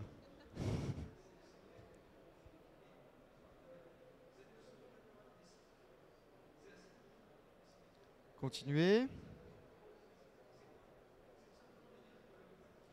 Mot de passe. Donc allez-y, mettez un mot de passe. Continuer.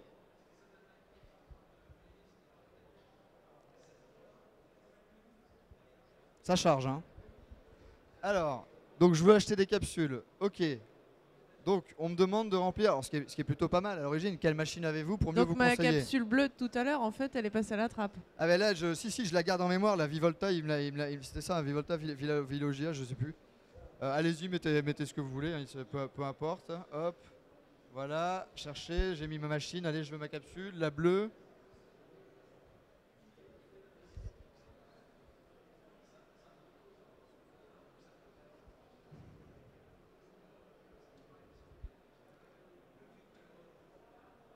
Et un bug en live, c'est bien ça. Donc bon, apparemment la LSI on la veut pas, donc on va prendre la Magimix. Ça charge. Il y a quand même un point positif qu'on n'avait pas sur le site alors, Sonar Plus oui. tout à l'heure, c'est qu'à tout moment, si j'ai besoin d'aide, je peux quand même poser une question. Oui.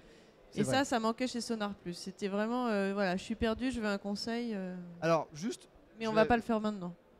on va choisir une n'importe laquelle. Voilà, donc la Magimix M100 Fuchsia que j'ai acheté à Noël. Voilà. Là, ça commence Là, à ça devenir commence un à peu, être long, là.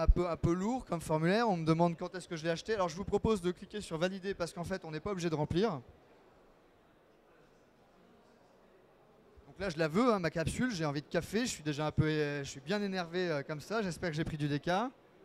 Et là, on me redemande au cas où j'ai pas compris ou au cas où j'ai mal renseigné si c'est bien la Magimix M100 Fuchsia, date d'achat non renseignée, numéro de série non renseigné, origine autre que j'ai. Là, je suis sûr de moi, je la veux, je fais poursuivre ma commande. On est chez Nespresso, hein. On n'est pas chez le, Faut être fan, hein. chez le petit commerçant. Et je me retrouve donc sur une nouvelle page avec un nouveau design, sur une nouvelle page d'accueil, complètement noyée. On me propose des coffrets et j'ai perdu ma capsule bleue. Et là, techniquement, j'ai fermé mon ordi, j'ai mis ma machine sur eBay et je vais aller acheter une autre machine et des autres capsules.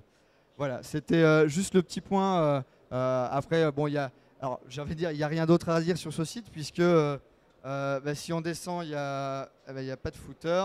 Si on remonte, il n'y a pas d'histoire, il n'y a pas de promesse. Donc en gros, on vous dit, écoutez, on a déjà dépensé beaucoup dans nos pubs. Un Nespresso, vous connaissez, on va pas vous faire l'historique. Bah. Georges Clooney, vous l'avez déjà vu, on n'a pas les droits images pour le web.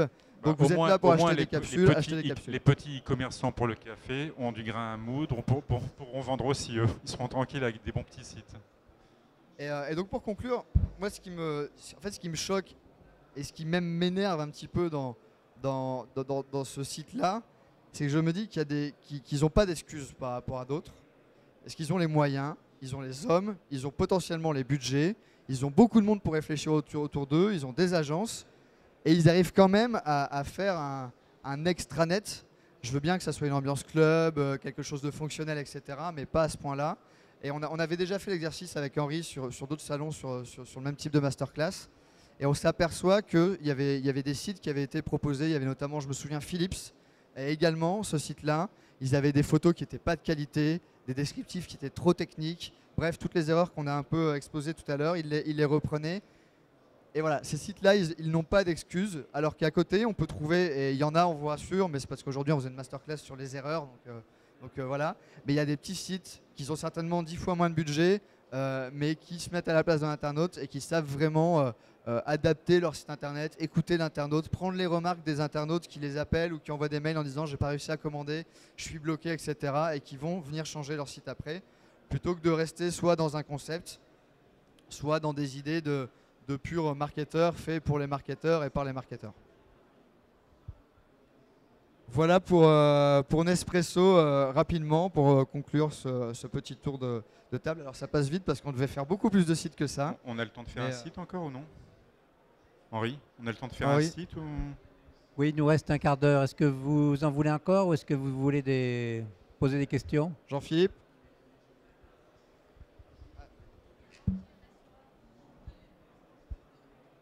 Un B2B, un site B2B, un Je- banquier, un assureur, s'il vous plaît. J'ai pas assurance, mais j'ai B2B, mais après on peut extrapoler, si vous le permettez. Donc on va prendre un site, on va se mettre en mode prospect, édition législative.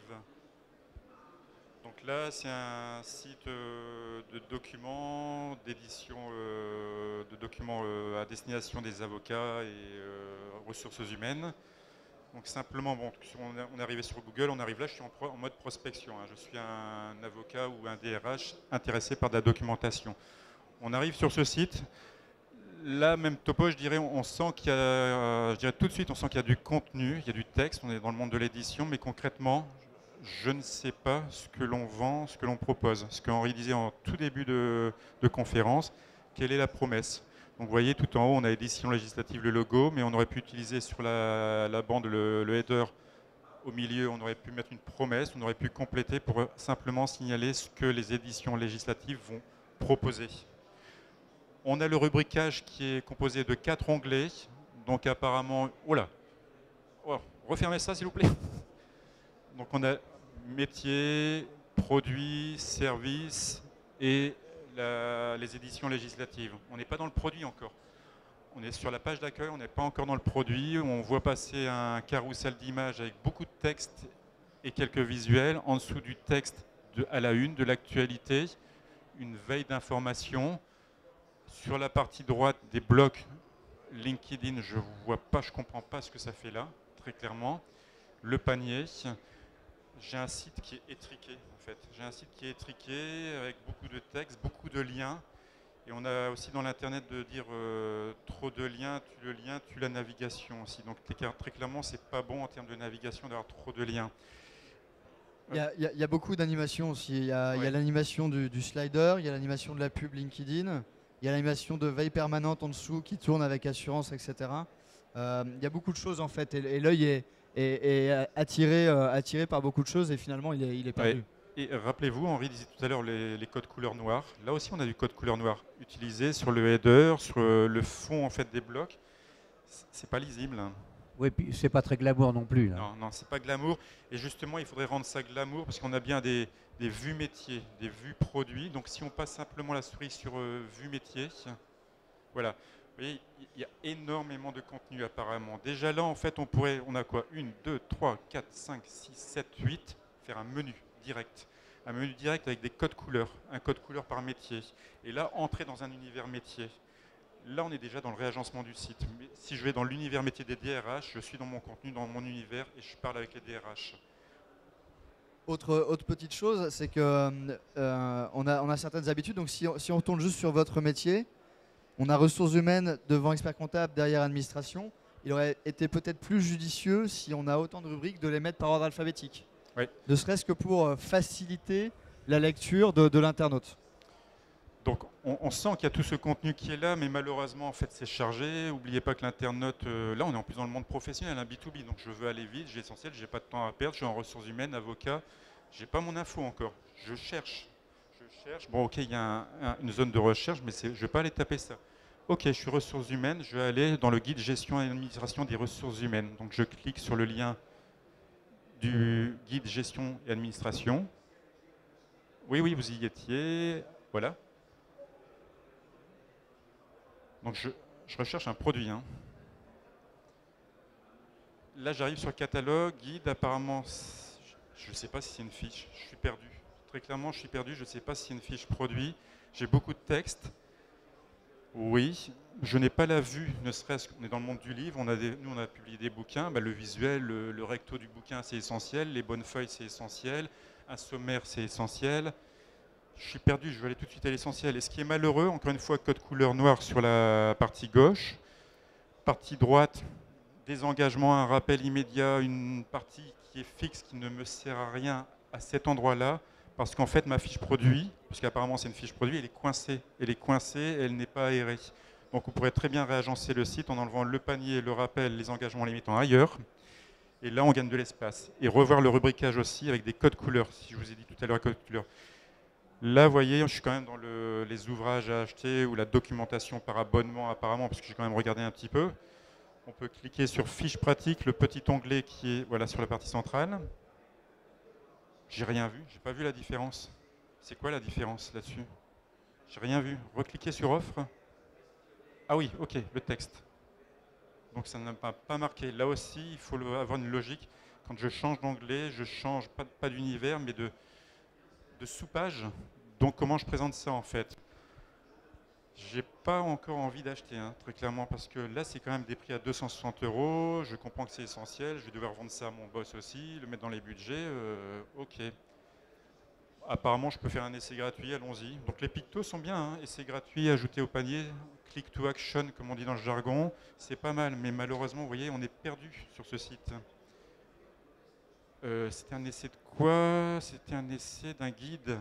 Ok, il est en tout petit. On me dit, ok, demande d'essai gratuit en très grand. C'est vrai, je peux avoir des essais gratuits aux éditions législatives, mais c'est le bouquin qui m'intéresse aussi. Moi, je veux le bouquin, l'essai gratuit du bouquin. Apparemment, je vais avoir un bouquin ou je vais avoir un accès Internet. Je ne sais plus. Mais j'y vais, quoi. Je vais remplir mon formulaire. Donc là, on ne va pas le faire, on ne va pas remplir mon formulaire. Mais je vais le faire, c'est un essai gratuit. Qu'est-ce que je recevrai? Pochette surprise, très clairement. Vous voyez? Donc si on revient en fait sur la page d'accueil, enfin la partie haute, voilà, les métiers, nos produits, Service Plus par exemple. Service Plus, je ne sais pas ce que c'est, mais concrètement si on prend ces onglets du haut, on n'est pas dans le produit et ça ne parle pas à l'utilisateur. Hein. Service Plus, je vais cliquer sur Nos Services Plus, donc Service Plus, Nos Services Plus, 2 fois. Ok, et c'est gratuit. Une nouvelle fois, on l'a déjà vu, donc il y a quelques incohérences de navigation ou d'ergonomie. Et là, ce qui est intéressant, c'est qu'on a des codes couleurs, qui auraient pu être exploités différemment par rapport aux métiers, par rapport aux produits, dans des univers, des mini-boutiques. Parce qu'apparemment, on sent qu'il y a du contenu, on sent qu'il y a de la masse d'informations, il y a de l'actualité, on l'a vu sur la page d'accueil. Ça, c'est un fil d'actualité qui pourrait être relayé sur Twitter, Facebook, en B2B. Hein. Et là, je m'intéresse au monde du professionnel. Je pousse du contenu sur des comptes spécifiques. Un Facebook DRH, un Facebook Twitter. Alors, je ne vais pas dire Facebook dans ce milieu-là, mais plutôt Twitter. Mais je m'adresse à une cible très précise en recherche d'informations. Et LinkedIn, moi, je pensais que j'allais m'inscrire à un groupe LinkedIn pour les DRH ou les avocats. Mais non, c'est de la publicité apparemment. Cliquez sur LinkedIn. Juste pour ajouter, tout à l'heure dans la fiche produit, il y avait Nos Services Plus qui était sur fond noir, marqué en rouge. On voyait bien le Nos Services Plus ou les plus du produit. Et derrière, c'était écrit en tout petit. Alors que là, effectivement, ce qui était intéressant juste avant, c'est qu'on avait 3 encarts chartés, clairs, nets, précis, avec à côté un titre, un texte court, ce qu'on disait tout à l'heure, ce qu'il n'y avait pas forcément sur les autres sites. Bref, quelque chose avec un titre, un sous-titre et un paragraphe, comme on a toujours appris à le faire à l'école, et qui est de ce fait-là beaucoup plus clair. Là, on le voit bien, les services plus. Et c'est gratuit, indice barémétaux, agenda événements, mise à jour permanente. Moi, c'est clair, net, précis. Ce qui m'a marqué, c'est ce mélange. On sait qu'il y a énormément de contenu, énormément de liens, mais on ne sait pas comment l'agencer, parce qu'en face, on a, je pense, des équipes rédactionnelles. Le marketing essaye de faire tant bien que mal, et on est perdu. Hein. Le client Internet, le client est perdu. Donc si on reclique sur LinkedIn, je pense me télécharger une offre d'édition législative. Je pense, je ne sais pas là, je crois pas. Je pense que c'est de la pub pour de LinkedIn. Mais qu'est-ce qu'en fait la pub de LinkedIn fait sur le site de e-commerce B2B d'édition législative? De toute façon, à partir du moment où il y a confusion, c'est mauvais. Alors je pense que la base est là, parce que dans le monde de l'édition, de la base éditoriale, à mon avis, c'est structuré, c'est ordonné. C'est simplement du réagencement et peut-être des univers à réétablir proprement par rapport aux cibles métiers, par rapport aux produits. Là, on aurait pu imaginer un site entreprise, des sites boutiques, des boutiques par rapport à des cibles métiers. Il y a un travail sympa à effectuer en fait. Et il y a forcément, je pense, une partie extranet, intranet, où le contenu éditorial sera disponible en ligne, tout simplement, ou téléchargeable. Il y a quelque chose aussi, on n'a pas navigué dans tout le site, mais on l'a dit tout à l'heure, c'est valable encore plus en B2B, il faut qu'il y ait une expertise qui ressorte de ce site. C'est-à-dire que si à aucun moment on m'explique pourquoi les éditions, on parle d'édition juridique quand même, donc on est quand même sur un domaine pointu. S'il vous plaît. Donc, si à aucun moment je peux avoir un peu d'expertise de ce fournisseur de contenu juridique, c'est quand même ennuyeux. Toute proportion gardée, mais il n'y a pas de réassurance nulle part. Et c'est pas parce que je suis en B2B qu'il ne faut pas me rassurer. Donc si vous pouvez cliquer sur le logo pour revenir sur la page d'accueil. Là, clairement, on ne sent pas l'expertise. On ne sent pas l'expertise, la promesse de Henri. Le premier, je pense que c'était le premier item en fait. Hein. Quel est le métier, quelle est l'expertise, la valeur ajoutée des éditions législatives, qui est connue côté client, mais côté prospect. Il faut se remettre côté prospect. Là, pour le coup, je ne sais pas comment je serai pris par la main. Hein. On montre que des produits, mais on ne sait pas qui est derrière le produit. On ne sait pas, voilà. On n'est jamais trop connu. On n'est jamais trop voilà. connu. Donc ça, on peut l'adapter à l'assurance, on peut l'adapter en fait dans le monde du B2B même matériel, parce que généralement on trouve des devis, des informations, des extranets, des choses comme ça en fait. Oui. Bon, on a terminé là. Est-ce qu'il y a une question dans la salle ou... Mais rapidement peut-être. Sur un site B2B, est-ce que vous pensez que c'est intéressant de mettre des avis de consommateurs ? Est-ce qu'il est intéressant de mettre des avis de consommateurs sur un site B2B ? Bien sûr. C'est des avis, mais c'est plus des avis d'experts. Il y a l'expert rédacteur, l'expert professionnel, je suppose, mais en plus, c'est des compléments d'information. On va plus raisonner, je contribue, je donne une information supplémentaire ou je recherche de l'information, je pose une question. Hein. Là, on pourrait même imaginer un service de click-to-chat, des choses comme ça, hein, une sorte de support, de helpdesk. Hein. Ça peut être des témoignages clients. Par exemple, un client qui dit ce pourquoi il a apprécié le service. Enfin, je ne sais pas quel est le secteur, mais c'est quelque chose qu'on utilise depuis très longtemps en marketing. La recommandation par les clients pour les autres clients. Ça, c'est quelque chose d'important. C'est pas forcément que le consommateur final, mais ça peut être effectivement quelqu'un qui dit bah voilà, je suis satisfait de tel service et je recommande. Après, dans la stratégie B2B, ça peut être gratuit ou payant. Parce qu'effectivement, il y a cette expertise qui est mise à disposition. Si c'est en vue de prospection, généralement, ce sera en mode gratuit dans un premier niveau. On va parler de freemium. Là, j'ai l'expérience sur un éditeur de logiciels Business Intelligence. Il a un premier niveau, on va dire, helpdesk, gratuit. Parce qu'il y a l'essai gratuit, il y a du téléchargement.